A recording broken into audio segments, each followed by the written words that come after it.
Hello?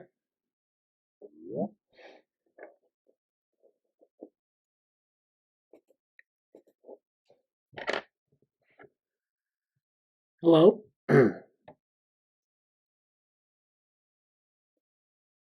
Hi, Hi, how are you? Oh, hello, Sushmanth. How are you? Fine, Bradley. How are you? All right. Yeah. Sorry, a little heads up I should give on my work. Okay. Uh, there is a thing going on with me. Right now, my exams are done with my university. I need to go back from Amrita to my hometown. Okay. So it will take really 2 days to travel on the train, Okay. and our meeting could clash on the traveling dates. So I couldn't attend weekly meeting on Monday. I've just pinged you a message, but I saw a meeting link in the orthogonal, so I joined the meeting to let you in personally. Oh, yeah. And You could give an update here. That would be good. yeah, right now, like last 2 days, I was busy with my exams. So I did a little bit of work. I told you, right, I was creating the bounding box for each mask. Due to some multi-dimensional array, it is creating some problems. So I have kept a meeting with Mayur tomorrow at this time only. He told like he would be free and assist me with that. I would attend. I will attend with Mayuk and I will clear those bugs in my code. That's a little help I need from Mayuk. But from now and on, I got a leave from my college to work on GSoC. Maybe I will not go to college for 12 weeks from here to September. Okay. So I could give completely next 12 weeks to GSoC only without any leave. And I couldn't think like last 3 weeks I couldn't manage. Haven't done any coding like at peak level because of these exams are going on. A lot of things going on with me. Yeah. So yeah, but from next week onwards, from Monday, I'll start with my work, and for next 12 weeks after that, I will continue with my work. So that's an update actually. Yeah, from now and on, I will try to attend meetings perfectly. Not this Monday meeting. After that, I will attend meetings and I will do the coding I should do in last 3 weeks. So and another part, yeah, and I need to mention that I need an extension in the project because my last 3 weeks went in vain. Just can you please extend my project some more little more weeks because this thing Stephanie Tyler has mentioned in the last meetings that we should tell to our mentor the project extension if we need more than 12 weeks to mentor. So I am mentioning you that in hand. Okay. So you Okay. want a 3 week extension? Not 3 week. I want to write the paper part also. So as many like I would take my project till November and complete in a perfect way. Okay. How many? It's 20 weeks project, right? Minus 350 last large hour project. So Yeah. I want to extend as much as it possible All right. to work clear. Yeah. Well, I'll see what the extent. Yeah, I'll try to figure out an extension that should work. Okay. I think the maximum is in November, so it's and then that's a 350-hour project, and it's like Yeah. supposedly 40 hours a week, so you have to like space it out. But I'll contact INCF and ask if what their extension. I know you just ask them and they grant you an extension, but well, Okay. I'll figure it out on my calendar too. Like, Okay.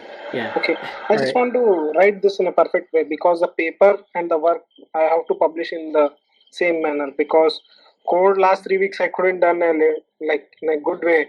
So I need to code it for next 12 weeks. After that 3 weeks I want to just write paper on it. Yeah. Yeah. No, that's good. You don't have to submit the perfect thing to GSoC, but yeah, I mean, I think you should get an extension if you've not been able to put as much time as you would have liked to so Okay. far. So yeah, I'll request something. Okay. Yeah, great. So it sounds good, and I've been following your conversations in the Slack. So it looks like you've been having some issues, but you're not having things that are overwhelmingly delaying your progress. It sounds like it's more just kind of like circumstances.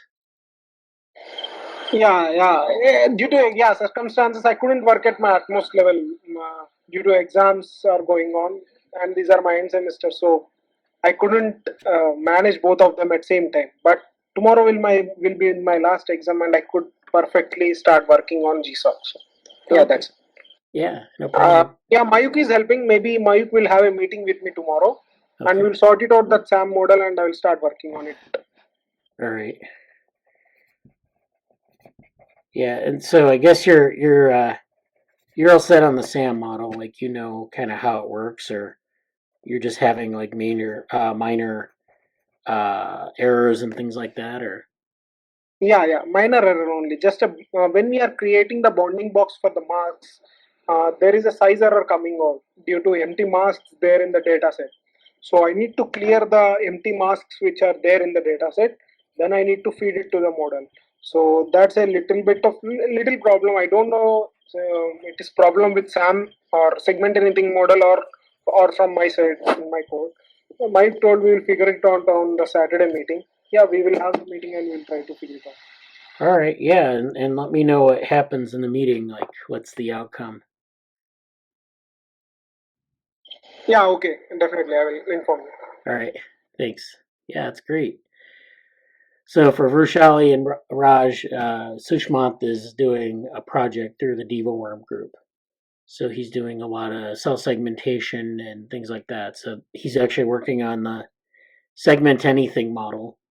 So you know it's basically computer vision, and you're segmenting cells out of a set of microscopy images, and so he's that's a different set of projects, and usually they don't meet with us, but you know it's fine. Uh, I mean it's we usually just do it in another meeting, but this is good too. You're always welcome to come and join us uh, to meet and discuss things.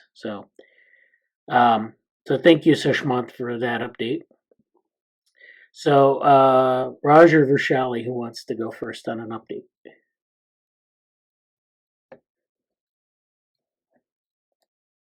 Yeah. I'll give my update. Okay. Is my screen visible? Yes. Okay, so the website is the basic layout is kind of complete. As you can see, this is the home page, and then so the GitHub auth is almost complete. You can see the profile pic is being taken from his GitHub profile. Yeah. So there is a very basic profile picture, and all this data is coming from the GitHub API. And then in the repository section, this is the user's repositories. So the name, is it a forked one or it's not a forked repo, or is it his own? That is on the second column. And then there's this pagination stuff in case a user has too many repositories. Actually, one issue which I've figured out just now is that I have been using the GitHub REST API for fetching the user's GitHub repository. It does the work, but I'll show you the issue with it. So this is a sample response from the API.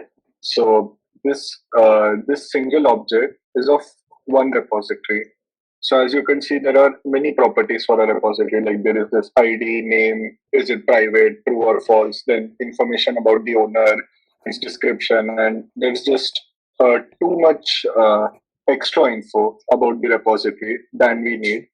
Like almost 100 lines is just about a single repository, and we don't need this much data about the repository.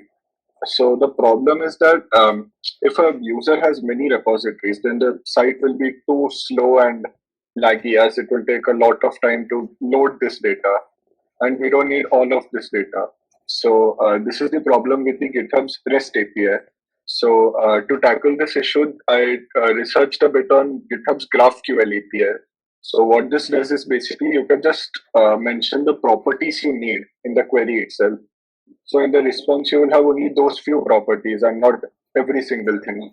So what this will do is this will also, and all this querying will be done on the GitHub server side.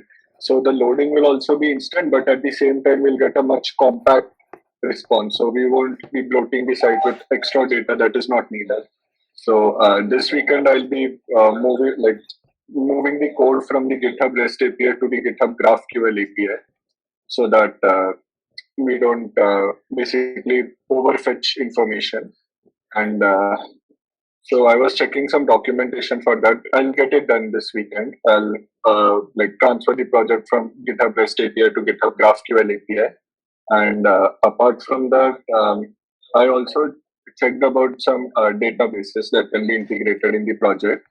I'll probably be using MongoDB as it's like very easily compatible with Next.js, and I've used it for a few of my past projects. So this weekend I'll be moving from GitHub REST API to GraphQL API, and I'll finish the integration of database as well.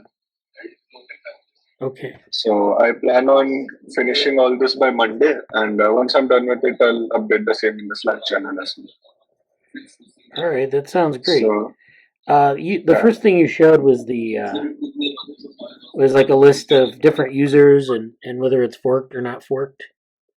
Did you have that? Could you bring that back up? yeah, sure. Yeah, I just wanted to take a look at it. Yeah, that. So that is what is this based on? This is the current the logged in users repositories. Oh, okay. So those are your repositories. Yeah. Oh, okay. So this would be like an example of different organizations that would be that maybe have forked this or are logged into this. Yeah, like this is the section for only repositories. Later, I'll make a separate page dedicated to just organizations. And there are some more columns that have to be added to this table. Like only these two properties are not very sufficient for us to do the work. So, but I haven't set that up as of now because first I'll need to set up the GraphQL API to query all the data, and then I'll update the columns accordingly. Okay. Yeah, that looks good. Thank you. Yeah. Thank you. All right. Hello, Jesse. How are you? Vrushali, did you want to give your update now? Basically, I don't have any kind of updates because I was learning the VR development past week for VR visualization of our anatomy model, which we have Blender file, and Morris Watermaid's experiment and the C. elegans simulation stuff. So I was learning ML Agent for Unity and how to do simulation of C. elegans and VR visualization. So that's all I have. Like I have not done any kind of development sort of thing. So that's it. Okay. Well, maybe next week or after that week, I will have some projects in Unity where we can have visualization of our 3 projects. We are visualization basically. So that's it. okay. Yeah, it sounds good. Well, it sounds like you're getting everything ready for the next step, which is this visualization. But are you running into any problems, or do you think this is something that isn't too hard to implement? I mean, how are your feelings about that? Yeah, at first I thought of like what I'm doing, like feeling of lost. I didn't understand like what I'm doing, but now I just get on the path, like right track. I'm doing little fine, so I started to learn it little by little, and then I will start doing it like this week. Yeah, that often happens. Like you have to sort of self-direct yourself, or try to figure out what everything is. Yeah. Plus next month I will have international conference of educational data mining at ISC Bangalore. So that week I won't be available. That's the update. I received the scholarship, so that's why I won't be available for a week. And okay, maybe 11 July to 16 or 17 July. I won't be able to contribute fully. Okay, that's fine. Yeah, thanks for letting me know in advance. And then if you need an extension, and I mean I don't know if you will, but like with Sushmanth, let me know. All I have to do is request it from INCF, and they can extend it a little bit more. We did this last year. It's like a couple weeks. I guess you can extend it to November, but for this project, I don't think you can do. I mean, you probably wouldn't need that. And this holds true for you too, Raj, if you need it, just to have like any sort of problems you think you can't overcome in the normal time. They used to be very inflexible with respect to the time management, but now it's like more because people have things going on during the summer, as we all know. So, so that sounds great. Thank you, Vrushali. And yeah, the learning curve is always hard, and this, especially with the VR project, because it is an area that's not like a typical skill like yet. I mean, we've got we have VR developers and people like that, but it's not as I don't think it's as prevalent in computer science education as say like website development or machine learning or computer vision or stuff like that. So yeah, let me know if you have any problems, if you need any help. Yes. Yeah. There is very little stuff available online if we check out the online stuff. So that's why it's getting problem. I'm getting problem for doing this stuff. Yeah, really. I mean, other than like just doing like standard like Unity tutorials, it's very hard to find the right because it's really like I said the skill really hasn't reached a critical mass yet where you're actually developing for VR instead of just building 3D models because it's not that hard to do that in and of itself, but then developing there's a design element and there's like porting it into an environment and things like that. So yeah, so yeah, let me know. Maybe I know of some resources, but I don't really think a lot of resources exist. So it'll be a little bit of an issue maybe to try to get that. But that's going to be part of like our experience here this summer, getting a sense of what we can do. Hello, Jesse. How are you? He probably couldn't get connected. So actually, from the second week of July, I'll be having my end semester examination. So Okay. I may not be able to work very much for that 1 to 2 weeks, I guess.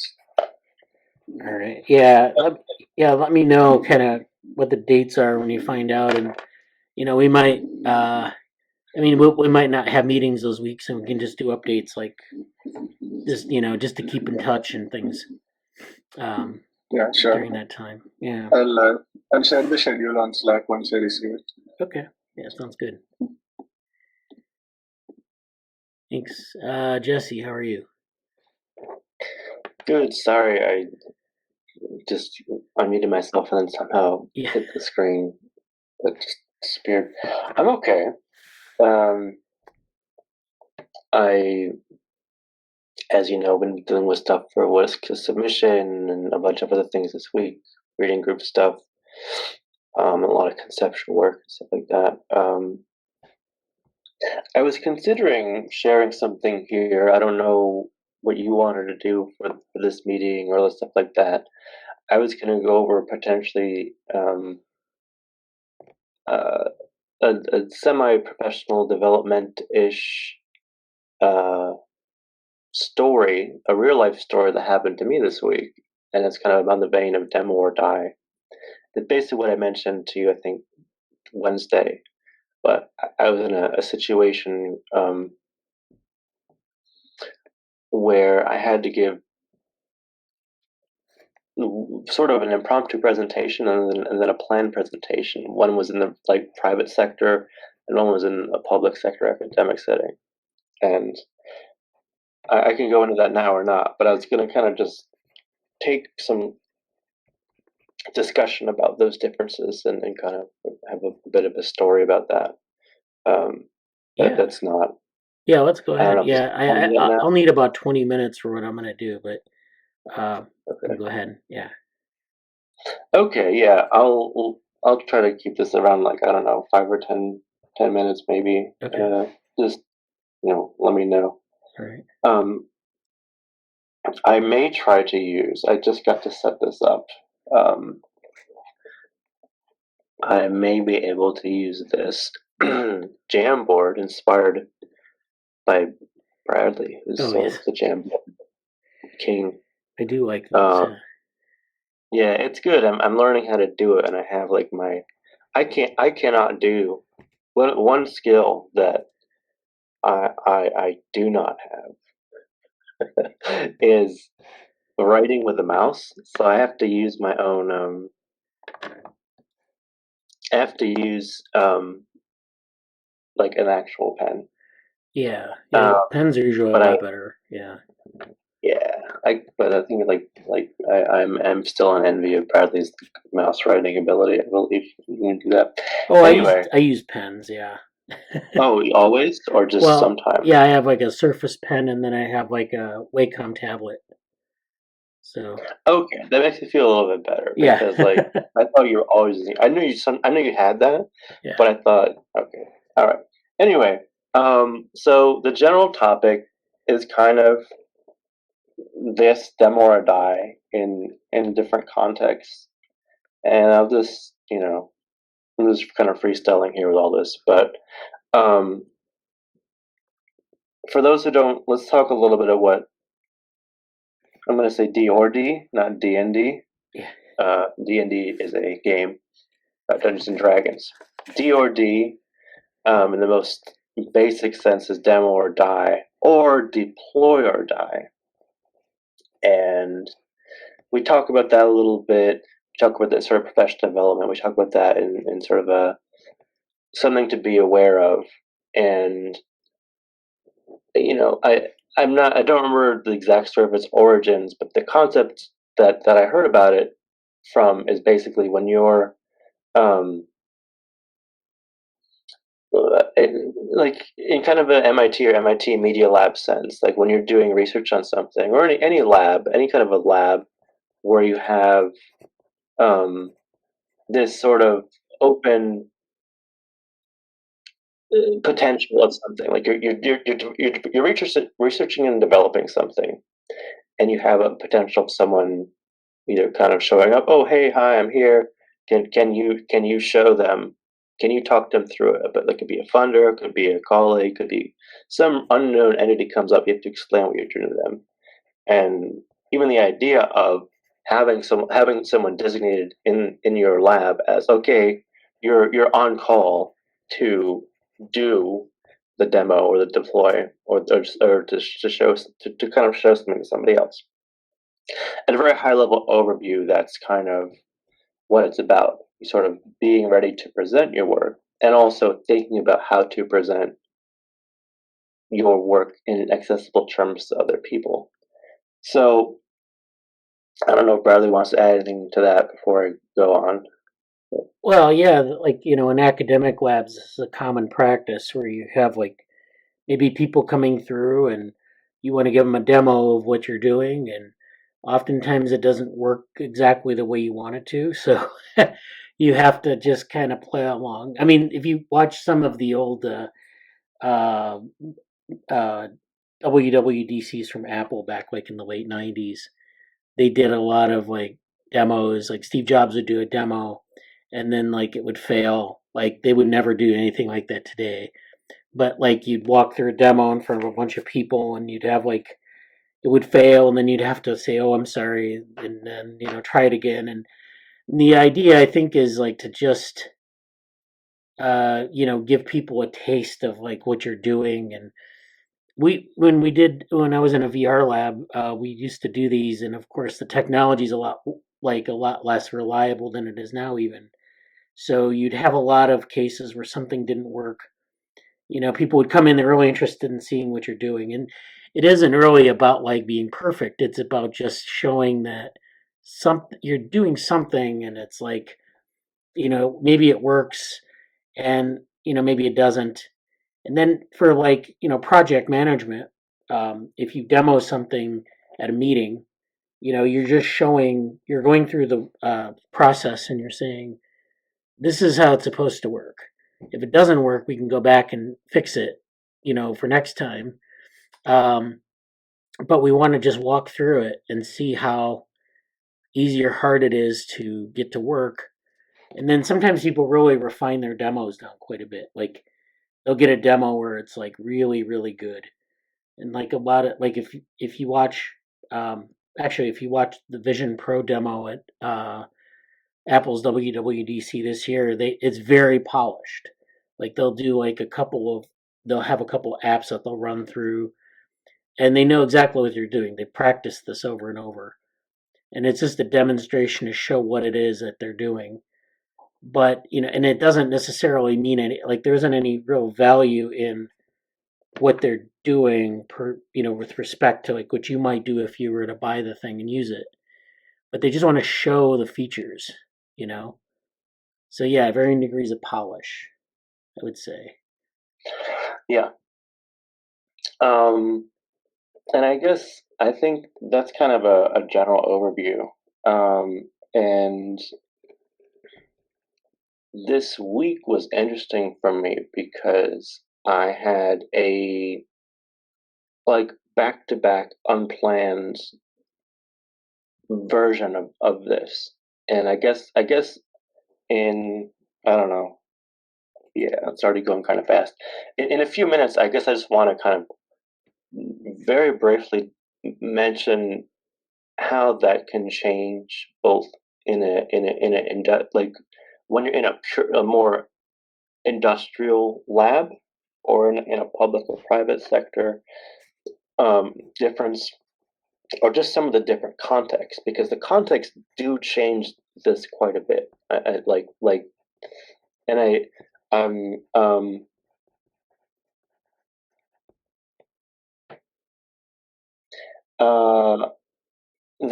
there's a discussion that I found really relevant, and I'm just going to mention here. I don't know nobody except for Bradley as context for this here, so I'm not going to go into it too much. But in the reading group, The Human Use of Human Beings by Norbert Weiner, he describes sort of the challenges of science and scientists trying to develop something as almost like playing a game, like a chess game or some kind of a game against like different kinds of quote unquote devils. And what he means by that is like he's differentiating the work a scientist is doing to try to understand nature versus maybe the work that a scientist or that another human being might be doing when they're competing against another human being in chess. And he's basically saying the scientist has a particular way of framing their progress, because nature is kind of just this, it's along, like nature isn't necessarily trying to be clever and cunning and have guile and change the strategy and be really duplicitous or mislead. It kind of just is what it is, and it's hard to understand, but it's not constantly changing the game. But when you're dealing with politics or dealing with economics or these human factors and competitions and wars and shortages and money, it's different, because those sort of have or just chess, against another player is different, because someone may just simply change their strategy, and what constitutes success is different in those situations.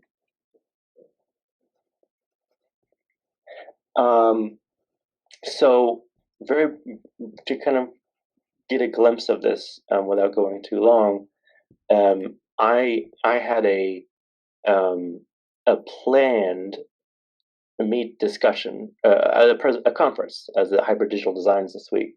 It is something put together by a couple colleagues. It was in Cambridge. I was there virtually. I was presenting on frontier maps, a concept in the lab that I've given a few times before, and that conference that presentation, I've given a few times, was also new to a different group of people.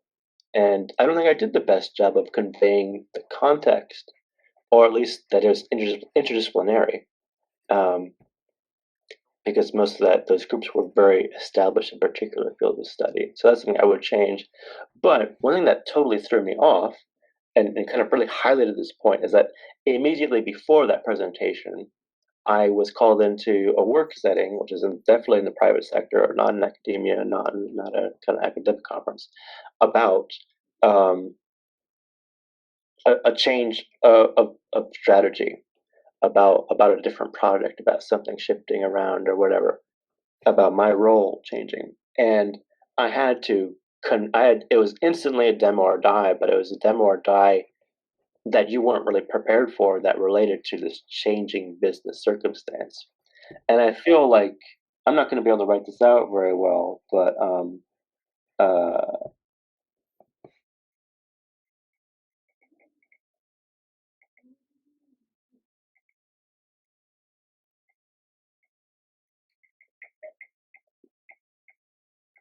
basically what it breaks down to as, and I mentioned the Norbert Wiener stuff because I feel like that's really relevant in that in a private setting, when you were, and it wasn't so much I was demo or dying to some external people, but internally, I had to think very quickly about stuff I knew and context I was gaining. It was almost like reshaping context that I did know. And okay, someone introduced a new I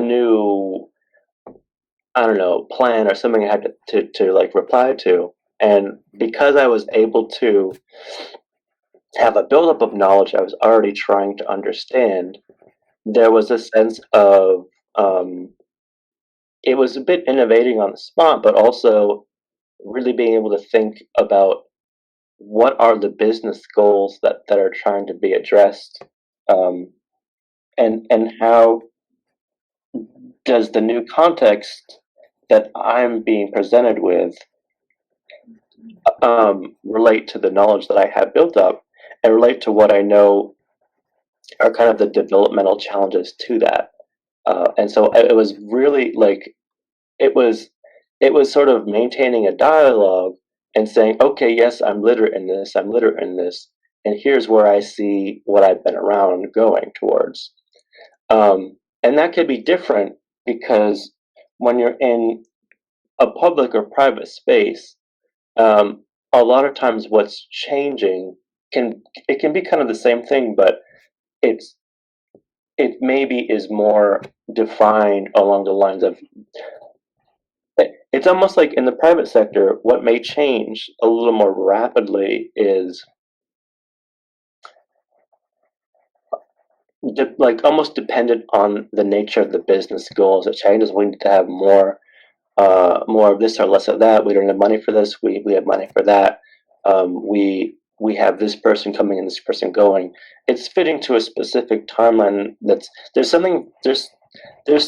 and it's not always this. There can be other things, but it's often driven by a specific business endeavor that you have to be aware of, and always speaking to that business goal, I guess, whatever that might be. It could be profit, it could be timeline, it could be, I don't know, certain office politics even.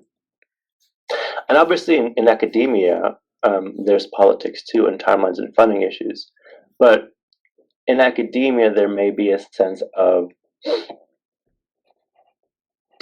you're just having this long-term goal of building out knowledge, or trying to make progress on an idea or an implementation. And it's kind of the progress metric is more what is like what is development in a way, like what is moving the ball forward ultimately. And so it kind of goes back to that conversation about the Norbert Wiener thing I'm mentioning. Is like academia, and there's obviously, I'm not making a differentiation about these ultimately. I'm kind of comparing notes about things that happen. I think ultimately these are interrelated heavily, but just to kind of convey a little bit of specific difference, and then I'll kind of let it go after this, and we can talk about it more or whatever next time. Is that there's sort of playing the long game in certain academic work, where you're trying to understand these phenomena and explain it and talk about something other people can reference, whether it's an idea or a concept, or okay, I'm on this long journey of understanding, this phenomena, or this, how to cure cancer. Here's where I am in that process, and you're kind of attempting to show other people where you are on that. And so when you're called upon to demo or die, you kind of like that's a framing you get to do, or is maybe a useful one to think about. Is like, okay, here are past attempts. Here's my current attempt. Here's my latest iteration of that. Whereas in the private sector, you may be called upon to say, hey, there's been a decision about X, Y, Z. We need you to shift your focus this way, and then it's maybe not quite the long-term referencing, but there's a definite sense of what you are communicating and showing off is like speaking towards specific, maybe more immediate goals. Even if the longer-term goals are still there, you have to kind of address them in terms of those immediate business goals. And I guess I'll conclude by saying the overlap is that it's so much about communicating to different audiences, and like a major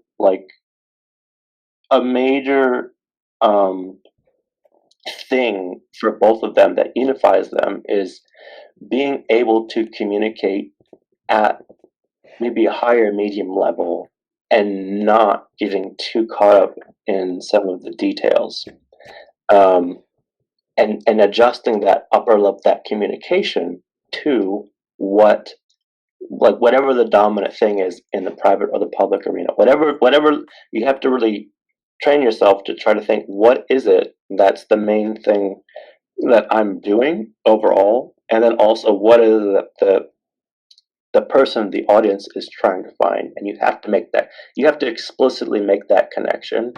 And I really emphasize that because particularly in the private sector, or when you're competing for funding or something, but when there's a lot on the line, or a major factor is that a lot of times people doing some research and development, people in engineering, people in doing the nuts and bolts work,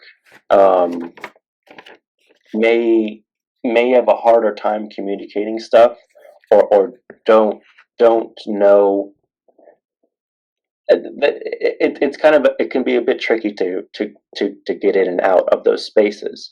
But learning how to just identify, even just acknowledging, I'll leave on this basically. Acknowledge the main concern of the other person. Like half the battle, I would say, especially if you're called in an unexpected situation, is letting the other party know, I understand what you're saying. Or trying to, at least showing you're willing to work out understanding towards it. Saying, okay, you're presenting with this thing, here's my best interpretation of it, can you confirm that? If not, I will try to learn more about that. Like showing interest in knowing what their main concern is. I think that's literally half the battle. I think that's the, if you don't do that, but you have a great explanation for other stuff, it's not going to hit. And if it's in a situation where you're talking about funding or justifying something, or why do you need this office space, or how do you fit in with this new plan we're doing, I think that's a key thing to have in mind as you are called upon to demo or tie the work you're doing. So that's my talk. I know I went a little bit longer than I wanted to, but it's a bit unplanned there too. So, any comments or questions? Yeah, so I mean, there are a lot of things there that we could follow up on. I think it's great to kind of think about how to do these kind of interactions both in the private sector and in academia, because we do a lot of things with both here. I mean, we don't really do a lot of things with the private sector directly, but I think a lot of the if you're doing GSoC, you're probably going to go in one direction or another. And if you go into the private sector, it's a different world than like like academia. And our organization kind of straddles both. So I think, yeah, I think the other thing I'd mention about demoing is that, like, you're it's like any presentation you want to give, that's a demo. You can think of it that way. And then the idea is demo or die, meaning that you want to show what you're doing. If you are successful in your demo, then you get the idea across, and if you're not successful, then you don't get the idea across. It doesn't necessarily mean that the demo always works perfectly. It's that you want to communicate the idea to people, what it is that you're doing, how it works, and if you can do that, then it's that's why people kind of create demos that are sort of not real world situations, because you're trying to get the idea across, and if you die, it may be the technology that dies, but it might also be your idea. And so your idea dies, that's worse, far worse. And I would add upon that by saying, it's really great to think. I think one of the super hidden gems of like Google Summer Code and a lot of like what you can take away from any. It doesn't have to be my private sector stuff was a little bit outside of the scope of this, but it will definitely be a part of if you work in industry in any capacity, it will come up. And I think the transferable stuff between that and also what Bradley just said is like when you're starting about even an idea or a project, kind of what you develop by doing stuff, and I'm kind of just saying this to make it explicit, is there will be this, you'll kind of learn the literacy of sort of the disparity between your ideas and what you want to do. And then what's the most tenable version of communicating those ideas to other people? And it is about ideas and like as best as like thinking about how to say to other people who may not have the context you're doing in a research sense, like, okay, how do I best convey this? And it's not something you can just like dwell upon all the time. Like if you're starting an idea, oh, how do I have my 5 minute, what's my elevator pitch for this project? It's always great to think about that, but it's kind of like more intentionally putting it in the back of your mind. Okay, I'm going to have to be able to explain to somebody who doesn't know it or knows like 20% of what I'm talking about, and just letting that kind of simmer in the background.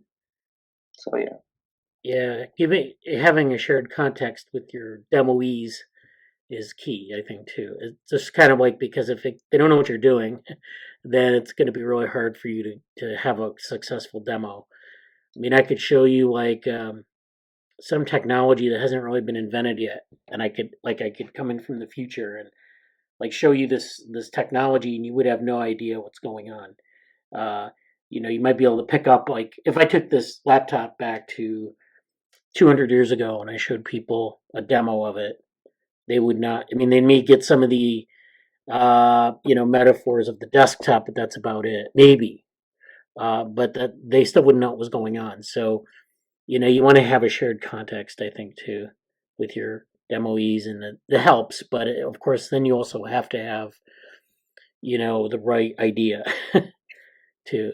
yeah, I would say that's big. Like, and that kind of goes with that sort of, if you can bridge the main concern of the other person, whether that's interest or intrigue or funding or something money or whatever, if you can bridge the main concern with the other person with a shared context that relates both their situation and what you're trying to do, that will be a great fertile ground by which you can make the actual points about your advancement. But it's kind of like the quality, that's kind of creating the medium for communication, both of those things. And if you can make a good medium for communication, then you can actually like really say a lot of like the more you can overall say. But if the least you can do in a short notice or tough situation is to acknowledge their concerns, or say, okay, I hear you, and then here's sort of the context that's related to what I'm trying to say, and then like my presentation or ideas about it. I think that's like a very good strategy to do. So yeah. Okay, well, we'll follow up on this maybe next week if we have questions or things we want to talk about with respect to that. I think it's good to kind of think about how to do these kind of demos because you're going to be doing them a lot in your career, no matter what you do, really. But especially if you're like in industry or even in academia. So, And go and ahead. the last thing, like I know I'm sharing this stuff and it's a little bit high level, but like if you're doing presentations for the first time here in Google Summer or Code, don't we don't say this to like intimidate or make you feel uncomfortable or anything like that. This is the stakes are not super high right here. Like you have time, you have easy fail. Like you can quote unquote fail. You can struggle. You can mess up. You don't have to be perfect, especially in this time period. But we're saying this to say, as you move forward, as you go forward, as you do these skills in the future, these are things to keep in mind. So that's all. Just to reiterate that. Yeah. So the thing I was going to talk about today was virtual reality for science. So we don't have a good shared context, maybe. And if Vrushali was asking about our vision, our roadmap for VR for science, and we kind of sketched that out a couple weeks ago. But there are some papers that I will share in the Slack on VR for science and how people are doing this or some of the ideas that are floating around. So this may still not be super clear as to what the roadmap is in general, like what people are trying to get out of it. But I think we should go through these papers just to see what's going on. So the first thing I want to talk about is this. It's actually a set of articles. It's not really papers, but this is from the conversation. It's I don't know what some sort of thing on the web, and this person shifting the field of view, science stories, and virtual reality. So this person, Kate Patterson, is talking about creating visualizations in virtual reality of scientific concepts. So you have here, some cell signaling, and with the nucleus and the cytoplasm and some of the signaling molecules, and you're labeling them, and you're showing this sort of process where the biology is happening. And you're able to do this in a VR environment. So you have this 360 VR show reel where you have like people can go inside the cell and look around in 360 degrees. So the 360 video is where you have images that are around you, and usually they do it with photography, but you could do it with virtual objects with assets made in Blender or whatever. It's interesting that this has always been a big business. Something like what happens inside the cell, you really have to visualize it for learners. It's very hard to know kind of intuitively what's going on. Like, when you say there's a transcriptional machinery that transcribes genes into RNA, you could say that and okay, it makes sense. And I have to use metaphors to get you there. But if I can show you some of these animations, then it makes it easier to understand that process and to see the process in play, even if it isn't particularly accurate from a scientific standpoint. And people have criticized models like this for being inaccurate in a number of ways. So you can make this compelling visual experience, and there's a trade-off between that sort of compelling nature of the experience, the sort of gestalt you get when you see it and you understand the concept, and then all the details. Now that's more of a general modeling point. So when you build a model, you're not trying to build an exact replica of the thing. You're trying to build like something that captures a lot of the features, it captures a lot of the process that you're interested in, but isn't totally accurate. So in this case, you're trying to communicate things about the cell, and you can do this in a very compelling way, visually compelling, and that's what we're trying to do with like a lot of scientific concepts. So this person is working in VR. Here's a VR headset with some controllers. And so, she's an early adopter of VR technology and an early content producer rather than being a passive consumer. So, it's like you can be a consumer of simulations or you can be a creator. I guess, very different expectations there. Creators, of course, are making things that are compelling, and the consumers are kind of, trying to grasp the concepts that the producers are producing. So, I mean, it's worth thinking about this from two perspectives. So, if you're building assets, think about this from the creator perspective and say, I'm making this thing. How technically easy or hard is it to make? What kinds of things can I put in? What kinds of things can I leave out? And then you have to put another cap on and think, I am a consumer of this. I'm in this headset and I'm looking at it.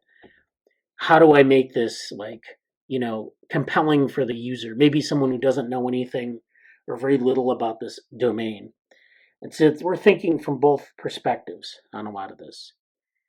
And so she just kind of goes through her experiences with VR, building narrative, animations where there's a narrative experience and you're immersed in this world. So, you have to put together all the pieces.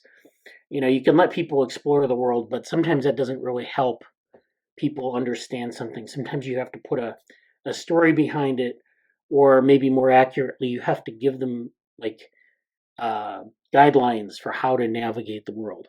Because if you just throw objects in the world, people won't know what to do with them, or they'll just kind of put it together on their own in their own way, and then that may hinder understanding. So having a narrative or having a set of sort of guideposts or instructions always helps with the design part. And so she just kind of goes through some of her experiences with VR. Could VR facilitate embodied cognition, linking our thoughts to our physical experiences? Pedagogical approaches that tie experience to thinking have been shown to enhance learning in a number of contexts, dating back to experiential learning theories of John Dewey in 1938. Students of anatomy, for example, can now progress beyond looking at an illustration within a textbook and interact with anatomical structures in 3D. And so and then, she talks more about some of the creations she's made.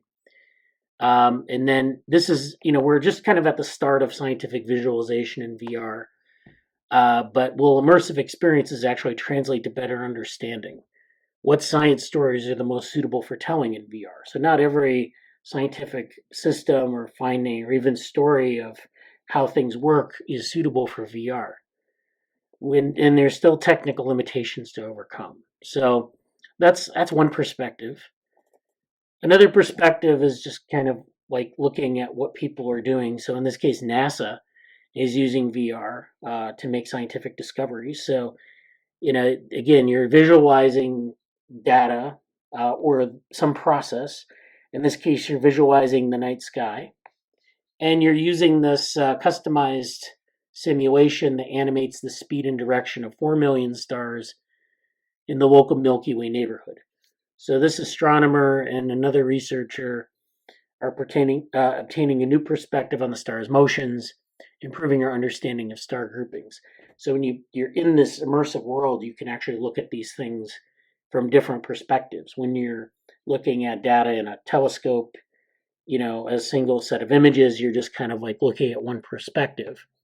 But you can take data from multiple perspectives and stitch them together in different ways. And that requires a lot of processing on the part of the, building a simulation. And then you can present that simulation in a virtual world where you're immersed in it and you can navigate around. And I think we've talked about this before, where you can navigate around from different points of view and you can see things in different ways. And so, this is sort of this exploratory analysis where you're looking at a bunch of things and you're looking at it from different angles and you're considering different sort of mental simulations. So if say there's some stars and you say, well, what if I look at it from this perspective? Or if I take some stars away just because I want to see this, I want to see something about some nebula behind it. And so you can do all these things in VR, and you have, in this case, it's a bit more simulation oriented. You're visualizing data, but these are the kinds of things you do to manage, to manage a lot of the scientific visualization and facilitate learning. So this just talks about NASA's endeavor into VR and AR, and it's helping engineers, the astronomers. VR puts the viewer inside a simulated world, while AR overlays computer-generated information onto the real world. So you can do this in two ways. The VR is just totally immersive, where you have this. The only thing you're seeing really is this environment you're generating, whereas AR can overlay things on the real world, and that has its own power. Like you could, for example, if you're looking at a microscopy image, or you're looking up at the night sky, or some set of astronomy images, you could augment them with things, put things in the field of view that help you understand what you're looking at, or overlay different types of data. So these are all things that are really, the technology is coming to the point where you can do these sort of things. You can do things like mock up spacecraft. You can design spacecraft. And of course, they do this with airplane design. They do different iterations, and then they can look at it through VR and see,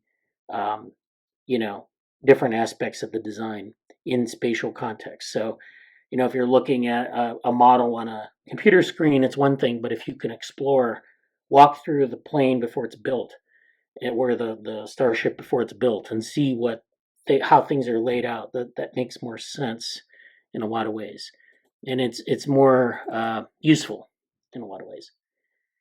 The final thing I want to talk about is this paper, The Science Behind Virtual Reality Displays. So there is a science, sort of a human factors or human-computer interaction science here, about building these kind of displays. And so this paper is a review that talks about this. If you need to, especially for Vrushali, but some of the other people in our group are interested in VR, if you're interested in building good displays of information or good interfaces where you're, like I said, you want to build it just more than just throwing data in an environment or virtual objects in an environment. So, you can use VR to investigate sensory processing, but you can also use, in order to build good VR technologies, one needs an intimate understanding of how our brain processes sensory information. And so one key advantage of studying perception with VR is that it allows an experimenter to probe perceptual processing in a more naturalistic way. So I think I put that paper that I did with some colleagues in 2011 up in the Slack, and that's sort of where we were going with our review of VR. And then, this is another example of this where, you can do these kind of experiments, look at how sensory processing works, and use that for optimizing your design for these environments. So it's really, really a good paper. There's a lot of stuff in here that I think is useful for kind of thinking about how vision works, how we perceive things, and how that can play a role in design. Okay, so that's good. That's all I have for today. Do we have any questions or comments? Okay, yeah. Vrushali read that. It's very informative. Well, I'll put this in the Slack. Yeah, I'd like to read them. I'm curious about some visualizations probably too. So it looks interesting. I look forward to reading it more. All right. All right, well, thanks. I had a question. It's not related to the VR stuff. Okay. I remember you mentioning in the previous meeting that I don't recollect the name, some A.K. Grover, someone from Orthogonal Labs. He wanted to talk about that sustainability, open source sustainability project. Oh, right. So I wanted to know, will you be attending any future meetings or something? Because it would be good to have someone I can discuss the project with. Maybe I can get some more ideas. Yeah, so Ankit Grover. I just talked to him the other day, and he's interested in attending the meeting. He comes in and out like of the meeting. Sometimes he is attending. You can contact him through the Slack, but I think he's also going to be at tomorrow's meeting. So hopefully he'll be there, and we can talk to him about it more. Yeah. Yeah, I'll like try to. I'll invite him to your headquarters or ping him in your HQ channel. Yeah, That might that'd be a be good thing to do. But yeah, he's not actively on a specific thing, but he's had a lot of interest and he's done a lot of very cool stuff in the lab over time. So we'll try to get you two to connect. yeah. Okay. Thank you. All right. Thank you. Have a good week. All right, take care, everybody. Take care. Bye. Bye. Yeah. Bye.